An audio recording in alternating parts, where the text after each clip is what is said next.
Так, здесь мы на правом берегу Терека, да? Район населенного пункта Верхний Наур. Здесь проходила линия обороны советских войск в 1942 году. Остались следы этой обороны. Здесь у нас, мы видим, стоят уже окопы. В Верхнем Науре у нас 2 дзота сохранилось. И в районе села Знаменское тоже дзоты сохранились. И в течение 8 месяцев здесь этот самый последний, практически последний рубеж обороны. Дальше вот немцы не прошли, отсюда был откат немецких войск. Ну, примерно еще ниже по Тереку, по тому берегу они прошли до Калиновской, но оттуда уже был возврат на наши дачи наступать. Здесь, по рассказам стариков, были попытки перехода наших войск на другую сторону. Практически в большинстве случаев атаковали наши, немцы на том берегу оборонялись. В общем, так. А это остатки? Да, это остатки линии окопы, да? Здесь были окопы.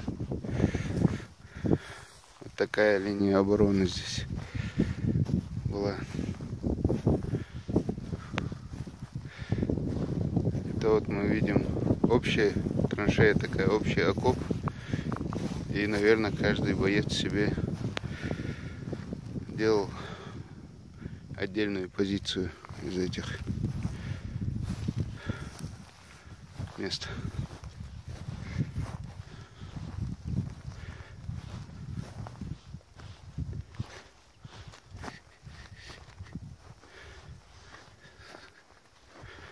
Так, вот очередная позиция бойцов с Красной Армии. И вот так вот дальше уходят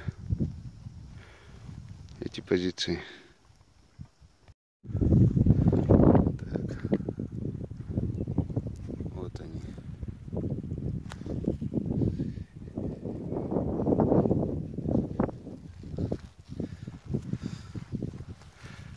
На самом деле по Тереку очень много таких позиций. Несколько долговременных огневых точек. В селе Верхний Наур, да, у вас 2 точки. Дальше мы видели уже в районе Черленого, Знаменское видели. Бетонированные дзоты. На Тереке в 1942 году шли очень ожесточенные, очень сильные бои.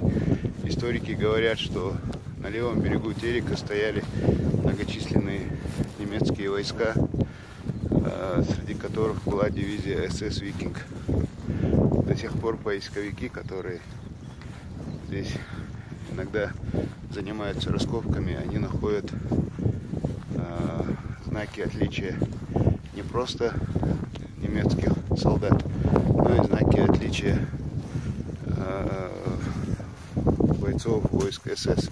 Правильно? И по рассказу стариков, местное население оказывало сильную помощь войскам. Вот на эти позиции вблизи Терека подвоз продуктов, там, боеприпасов осуществляли местные жители на своем транспорте. Старики рассказывают, что это было очень опасно, но тем не менее вот этот подвоз боеприпасов, продуктов осуществлялся в том числе местными жителями.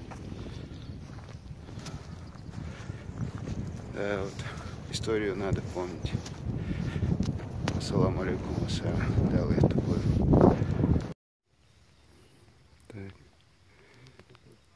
на Теречном районе вот такие вот громадные деревья лежат поваленные.